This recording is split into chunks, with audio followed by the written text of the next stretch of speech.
Why did Meg Markle release her book on the eve of Prince Charles' coronation? Such a classic method of retribution.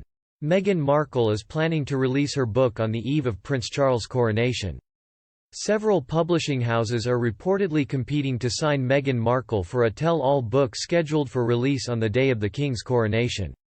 Welcome back to our news channel dedicated to all things royal, including royal family news update.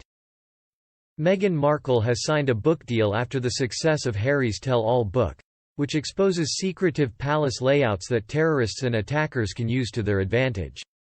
Some analysts believe that Markle will publish the book on the day of King Charles' coronation in order to cause the most mayhem for the royal family. Consider it. That would be the ideal way to throw off the coronation of King Charles III. Like Harry's book, the public will be teased with controlled leaks of information in the days leading up to the release. One PR professional admitted as much on a Saturday, saying, "The leaks always create a feeding frenzy with the press." Many publishers are reportedly competing to sign Meghan, who is said to have her manuscript ready and waiting. On May 6, 2023, Charles III will be crowned king. Millions of pounds will be spent just on security for the massive ceremony, which is already in the planning stages. The royal family will be thrown into chaos if the tell-all Meghan Markle book comes out on or around that date. And, yes, Meghan Markle thinks overthrowing the monarchy would be an exciting challenge. Bringing shame upon the British monarchy is a challenge she is eager to accept.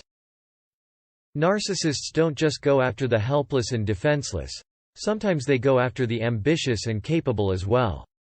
This is because they take pleasure in the thrill of defeating a formidable opponent and view doing so as a personal challenge.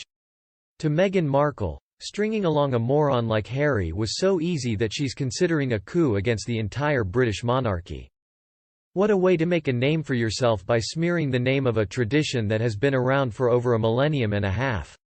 The temptation for Markle to turn Harry against his own family in order to advance her own agenda has diminished.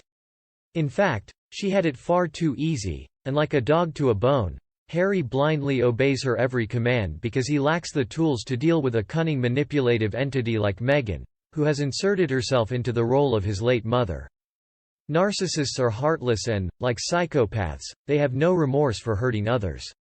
The fake Meghan Markle flashes a grin, and hypocrisy and virtue signaling go hand in hand with someone who can detect weakness from a mile away, or more likely, someone who can detect money-making opportunities.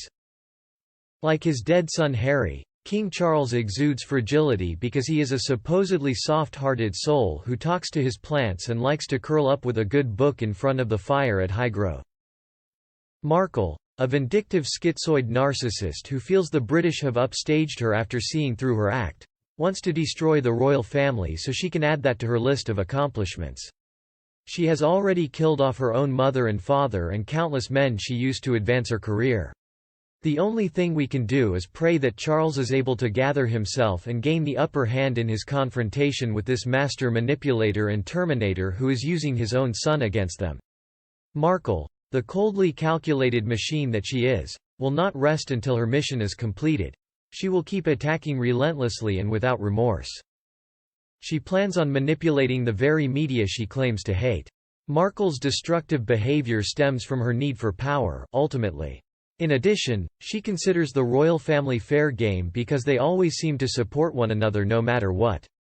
She is incensed by the display of unity because she lacked it herself as a child. Despite the fact that she is considered white, Markle does not give a hoot about the plight of black people or racism. However, she has discovered the royal family's weakness and uses the race card at every opportunity.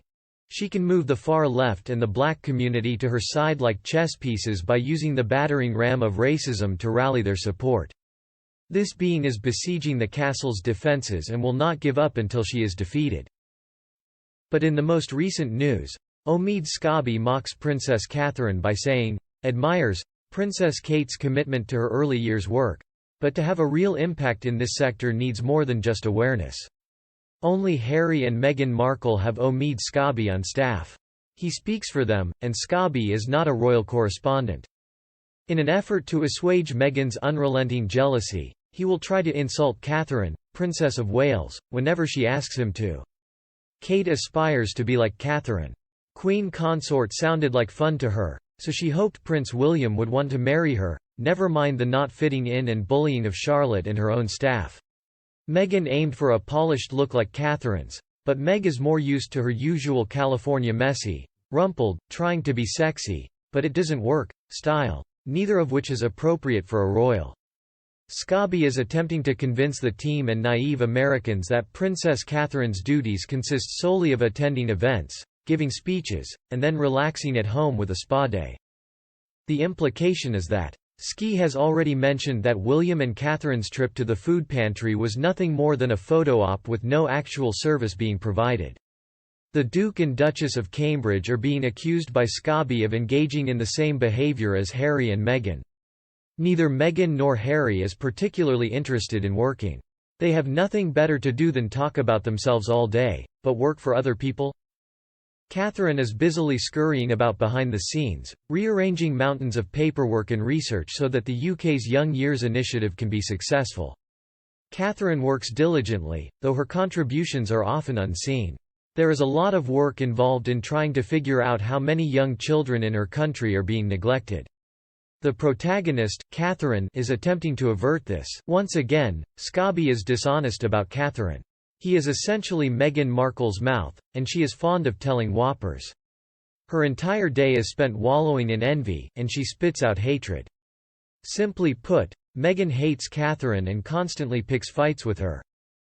Scobie, who at this point must be on borrowed time or aiming for an entry in the Guinness Book of Records, is now the idiot being pushed into the spotlight to take the flak as the Markles become increasingly desperate. William was well aware of Meghan Markle's troubled history, and he took precautions to prevent her from ever being able to compromise him. If she did say that, it was probably just to make Harry even more irate. William wouldn't be seen with that skank even if it were attached to a 50-foot pole. What I think happened is as follows. After making a pass at William and getting turned down, her desire for vengeance was triggered. Perhaps that's why there have been whispers about him cheating on Catherine. Reporter Giles Conrad said he was drunk and joking when he made the cheating remark, and that he knew it was false. He was well known to, drumroll please, Marcus Anderson and Meghan as a frequent visitor to Soho House. Is that so? Can you tell me what you think of them? You can share your thoughts in the section below, and we'll discuss Meghan Markle's personal life.